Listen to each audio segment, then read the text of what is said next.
It was brutal. One of the most brutal presidential debates I've seen in my life, and I've been watching these things for decades. We'll play some of the clips.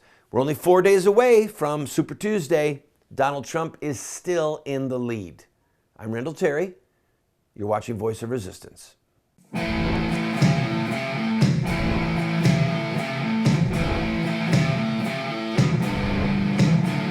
Those who forsake the law praise the wicked. Those who uphold the law resist them. Welcome to the Voice of Resistance. Here's your host, Randall Terry. On Wednesday, according to the press, Rubio supporters, along with some of the former Jeb supporters since he has pulled out of the race, about 200 of them, gathered in New York City for a presentation on how Marco Rubio could become the nominee at a brokered convention.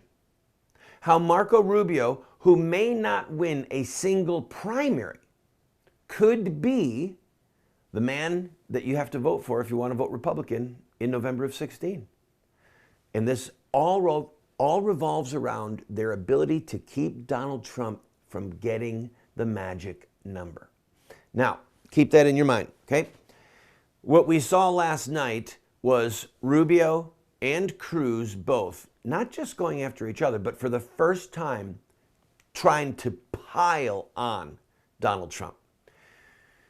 Rubio, he did it. Actually had a couple of good zingers, but he didn't come off well. And I think that it ended up helping Trump, but I'm going to let you watch this clip and then you be the judge. Well, you're the only person on the stage that's ever been fined for hiring people to work on your projects illegally. You hired some workers from Poland. No, I'm the only one on the stage that's hired people. You haven't hired anybody. Well, in fact, some of the people he hired. Well, but hold on. I've hired tens of thousands of people over my job. You've hired 1,000 people You've from had another nothing company, but problems from another with your country. credit cards, etc. Let me so say. Let me finish the statement. This is important. You haven't hired one He person hired in your life. workers from Poland, and he had to pay $1 million or so in a judgment wrong. for hiring. That's wrong. That's a fact. Totally wrong. Well, people can look it up. I'm sure people are Googling it right now. I've Look it hired up. tens of- Trump Excuse Polish me. workers. You'll see $1 million for hiring Excuse me. illegal workers on one of his projects. yeah. Yeah, he did. Well, you know what's interesting? That happened. I've hired tens of thousands of people over my lifetime. You could see how intense it was, how brutal it was. But here's the problem. Donald Trump is right. He is the only one on the stage who's hired people. And I think that that's part of the draw of Donald Trump. If I could be an analyst for a minute and not simply an advocate, those of you who watch this program regularly know that I believe in the hierarchy of good and evils that is established by God, all right? Whether we believe them or not, they are true. And whether we think that judgment will come really doesn't matter. It will come in God's good time. The blood of the babies crying out for judgment, it's going to be avenged. But as an analyst, if I were to step back and assess what the top 10 voter issues are facing America today, terrorism, the economy, they're always right at the top. If you want a president who can help stop the bleeding of American jobs to China or to Mexico, of the people on that stage, who would you want? And the fact that the establishment, who has an enormous vested interest in China and in Mexico, the fact that the establishment despises Trump is all the more reason for, as Peggy Noonan called them, the unprotected to go for Trump. Now, I looked up Polish workers, and sure enough, there's a story popped right up, and it was from a fact-checking organization who basically said, look, there were illegal Polish immigrants hired. Trump says he did not know that they were illegal, and I wouldn't be surprised if he never met any of them. I mean, think this through with me. You're talking about somebody who has hired tens of thousands of people, that has layer after layer of management. It's not like he's got a hard hat on and he's shaking the hands of the Polish workers and interviewing them to see if they're qualified to be on a demolition crew. That's what they were.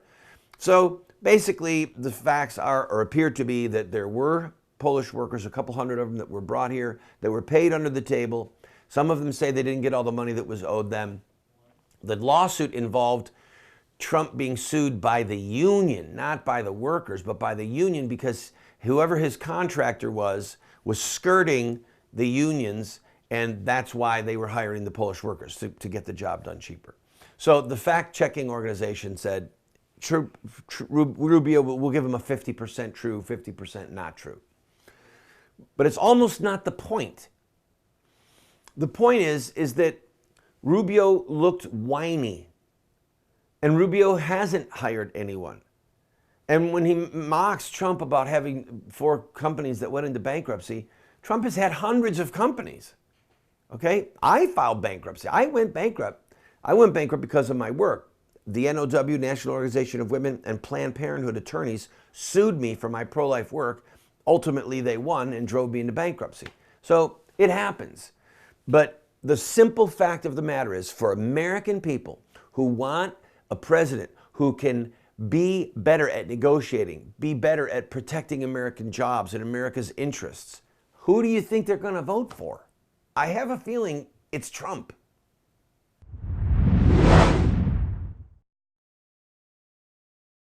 Friend, we are in the middle of producing a 14-part epic television series called What Would Mohammed Do?, explaining Islam and ISIS to the West. I have a master's degree in international terrorism, and I have studied ancient Islamic texts for over a decade.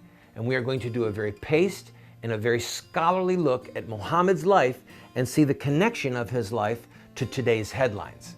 Well, we need your help on 3 levels. 1, we need help with some security measures. 2, we need help with some gear for the studio. And 3, we need help with some computers. I'm inviting you to go to the GoFundMe site that you see on the screen and watch the pilot for episode 1. You'll get a feel for what it's going to be, and I promise you, you're going to be excited. You'll be challenged, and you're going to want your friends to see it. And then after you've seen it, give what you can to help us with this project. Thank you.